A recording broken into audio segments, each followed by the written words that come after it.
विषय का सबसे महत्वपूर्ण टॉपिक गोल कृमि अर्थात एस्केरियासिस को समझने का प्रयास करेंगे।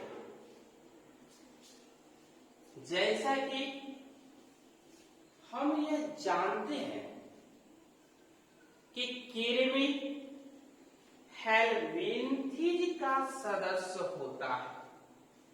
कृमि जो वर्म्स है, किसका सदस्य है?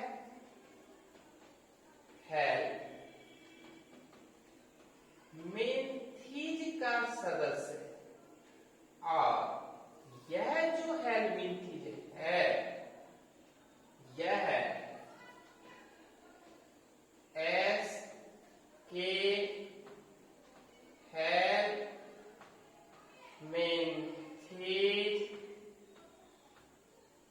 और प्लेटी हेलमिंथेज,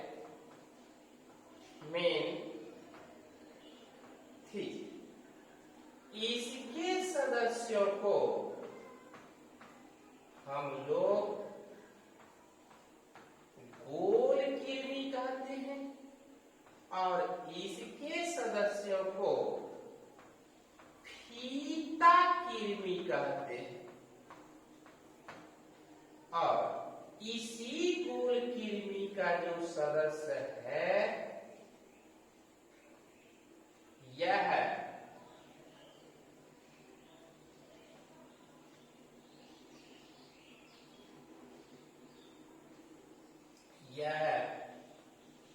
फीमेल है और यह मेल है।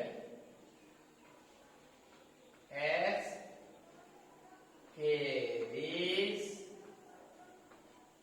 लुम्ब्रिकोइड्स।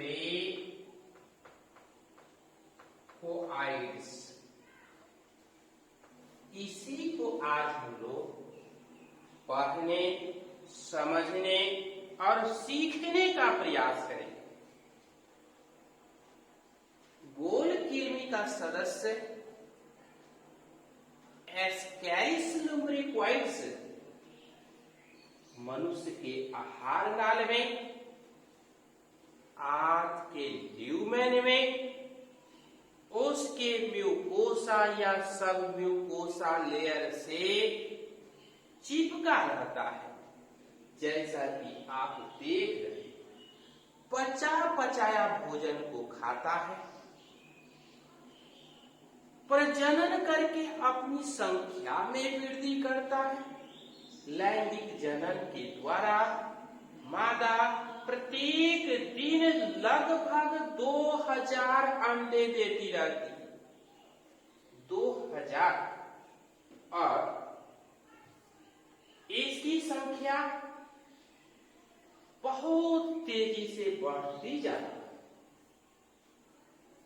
इसी बीमारी को आज हम लोग पढ़ने और समझने का प्रयास करेंगे।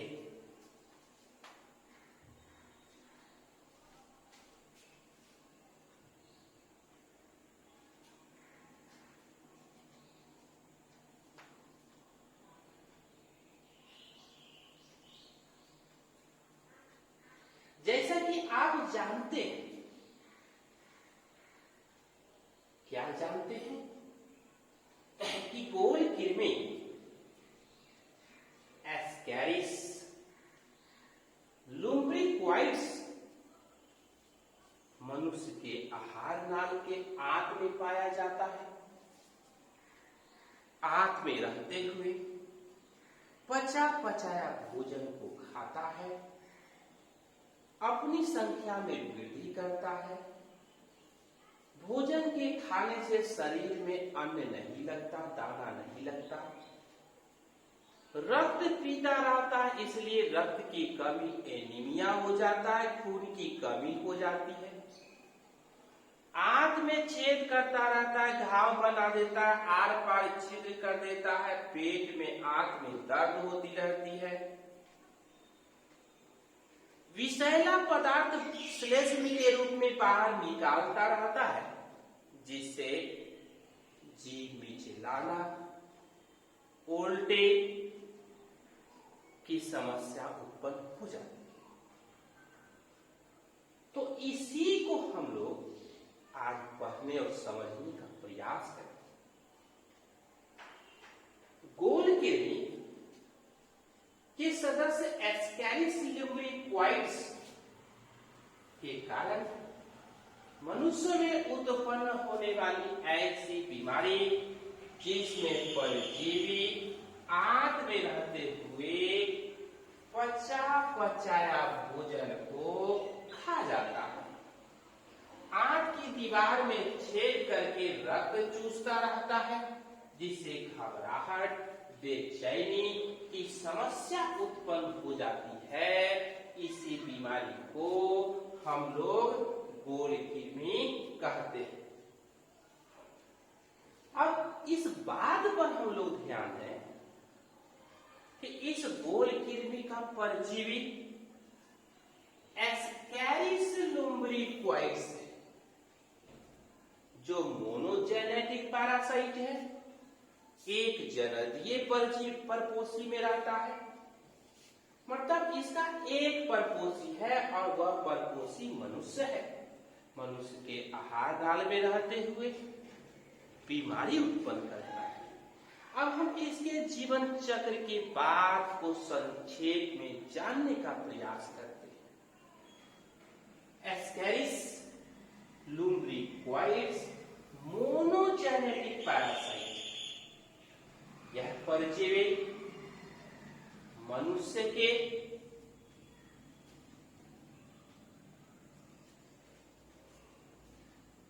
आंत में रहते हुए वयस्क परजीवी का नर और मादा लैंगिक जनन के द्वारा प्रतिदिन लगभग 1000 से 2000 अंडे 1000 से 2000 अंडे देती है। अपने 10-12 दिन के जीवन काल में 2 लाख अंडे दे चुकी होती है। यह कवच युक्त अंडे जो रोगी है उसके मल में मिलता रहता है। जब यह रोगी अपने मल को, पैखाना को खुले खेत में त्याग करता है, तो पैखाना मल के साथ यह कवच युक्त अंडा मिट्टी में पहुंच जाता है, जहां पर लगभग 30 डिग्री सेंटीग्रेड ताप और उपयुक्त नमी को पाकर इसका अगला वृद्धि और विकास होता है। माउल्टिंग करके फर्स्ट स्टेज रैप्टिफॉर्म लार्वा का निर्माण करता है। यह फर्स्ट स्टेज रैप्टिफॉर्म लार्वा मिट्टी में पाए जाने वाले रैबिडाइट्स के समान दिखता है। पुनः माउल्टिंग करके सेकेंड स्टेज रैप्टिफॉर्म लार्वा का निर्माण करता है। यही सेकेंड स्टेज रैप्टिफॉर्म लार्वा इन पैकेटिंग लार्वा है, संक्रमणकारी लार्वा है, मतलब बीमारी फैलाने वाला लार्वा है। जब कोई स्वस्थ मनुष्य साग सब्जी, फल या जल के द्वारा इस लार्वे को भोजन के साथ ग्रहण करता है, जल के साथ ग्रहण करता है,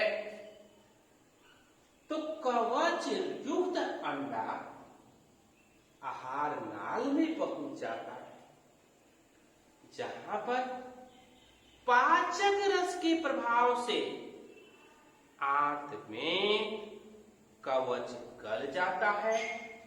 यह सेकेंड स्टेज रैप्टिफॉर्म लार्वा कवच से बाहर निकल करके आंत की दीवार में छिद्र बना देता है। उस छिद्र से होते हुए रक्त नलिका रक्त केशिका में पहुंच जाता है, जहां से हिपैटिक पोर्टल वेन के द्वारा यकृत लीवर या जिगर में पहुंच जाता है। फिर यह यकृत से होते हुए रक्त वाहिनी के द्वारा हृदय में पहुंचता है, जहां पर माउल्टिंग होती है। थर्ड स्टेज का रैपिडिफॉर्म लार्वा बनता है और थर्ड स्टेज के रैपिडिफॉर्म लार्वा के कुछ समय के उपरांत पुनः माउल्टिंग होता है। तब फोर्थ स्टेज रैपिडिफॉर्म लार्वा का निर्माण होता है। यह फोर्थ स्टेज रैपिडिफॉर्म लार्वा अब रक्त वाहिनी के द्वारा फेफड़ा में पहुंच जाता है। फेफड़ा के अल्वियोलाई में छिद्र बना करके अल्वियोलाई में चला आता है और अल्वियोलाई से ब्रोंकियोल्स, ब्रोंकस, ट्रैकिया के रास्ते से होते हुए पुनः आहार नाल में पहुंच जाता है, जहां भोजन प्राप्त करके व्यस्त हो जाता है और पुनः प्रजनन करके अंडे देने लगता है। अब यह प्रश्न उठता है कि इसका संक्रमण कैसे होता है।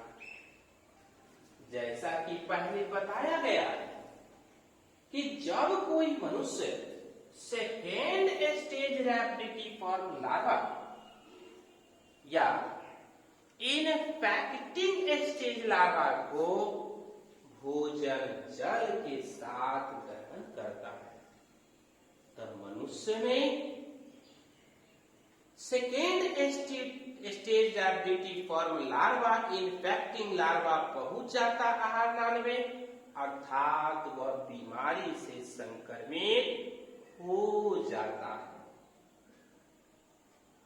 तब इसके लक्षण तथा प्रभाव की हम बात करते हैं।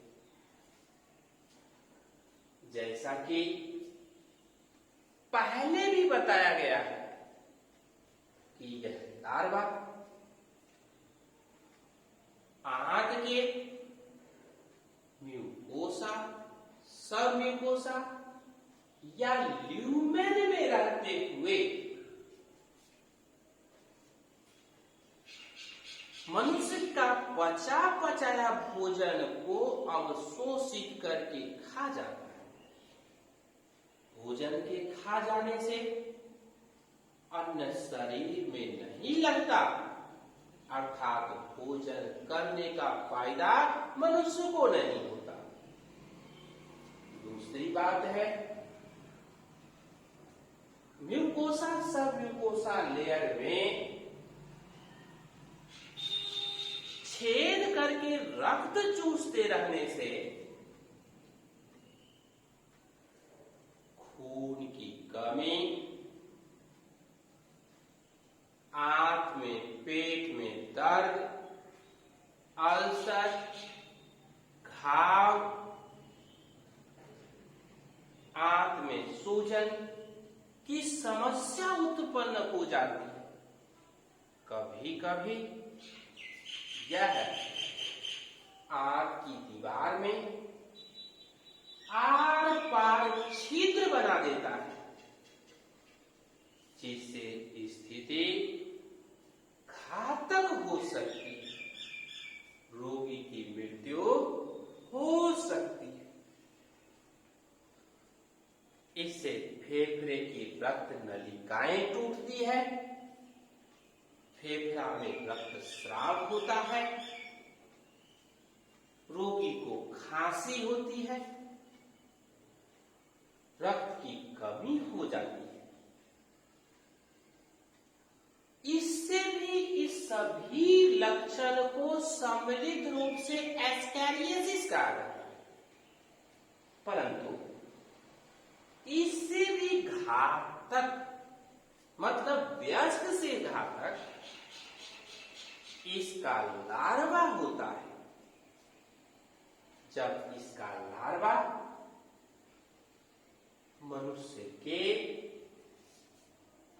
रक्त नलिकाओं से होते हुए दिमाग की रक्त नलिका में जाकर के फंस जाता है, एस्पिरिन में फंस जाता है, लीवर में फंसकर मर जाता है, फेफड़े को तोड़ देता है, तो हैमरेज उत्पन्न होता है, सिस्ट बन जाता है। यह स्थिति बहुत अधिक चिंताजनक और घातक हो सकती है। रोगी की जान भी जा सकती है। इस तरह से हम ये कहें कि एडल्ट से ज्यादा, वयस्क से ज्यादा हानिकारक और घातक गोल कृमि का लार्वा होता है। अब हम लोग इस बात पर ध्यान देते हैं कि अगर बीमारी हो गया तो इसकी जांच हम कैसे करेंगे? प्रयोगशाला में मल परीक्षण के द्वारा गोल कृमि की जांच की जाती है। गोल कृमि के अंडे मानव के मल में पाए जाते हैं। यदि किसी व्यक्ति को गोल कृमि की बीमारी है तो उसका इलाज भी कराना अति आवश्यक है। सफल चिकित्सक के परामर्श के अनुसार दवा लेनी चाहिए।